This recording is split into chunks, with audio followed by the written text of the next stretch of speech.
Hi friends, నేను మీ నెల్లూరు లక్ష్మిని. అందరూ ఎలా ఉన్నారు? నేనైతే చాలా చాలా బాగున్నాను ఫ్రెండ్స్. ఈరోజు మన ఇంట్లో పూసిన పువ్వులు మన చెట్లల్లో ఎందుకనో ఎర్ర మందారం అయితే ఎక్కువ పూస్తున్నాయి, కానీ గులాబీలు పూయలేదు ఫ్రెండ్స్. ఎందుకో సీజన్ కాదేమనుకుంటా. అవి పూసినప్పుడు ఇవి పోయివు, ఇవి పూసినప్పుడు అవి ఎక్కువ పోయివు. రెండు గులాబీలు పూసాయి ఈరోజు.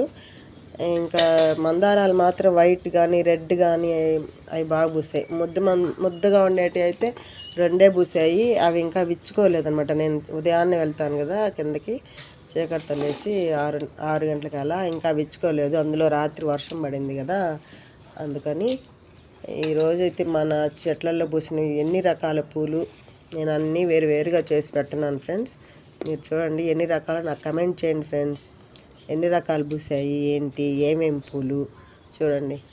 నేను ఇప్పుడైతే చెప్తున్నాను, మళ్ళీ మీరు కమెంట్లో అయితే పెట్టండి. గులాబీలు 2 పూసాయి, తెల్ల మందారాలు, ఎర్ర మందారాలు, ఇంకా నందివర్ధనం, రెక్క నందివర్ధనాలు, గన్నేరు పూలు, అదే కస్తూరి, మేము కస్తూరి అంటాము, మీరు గన్నేరు అంటారు కొంతమంది, అదనమాట.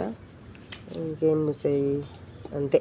పచ్చిమిరపకాయలు కాసాయి ఫ్రెండ్స్. ఈరోజు నాకు రోజు చూస్తుంటాను, అవి కనిపించవు. ఈరోజు ఒక్కటి కనిపించింది అనమాట. అంటే 2 రకాల పచ్చిమిరపకాయల చెట్లు ఉన్నాయి అక్కడ.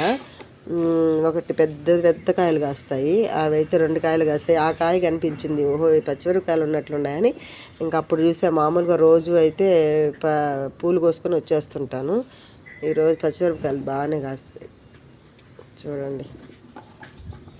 అదిగోండి ఫ్రెండ్స్, ఇది పెద్ద పచ్చిమిరపకాయ, లావుగా పొడుగ్గా ఉంటుంది అనమాట.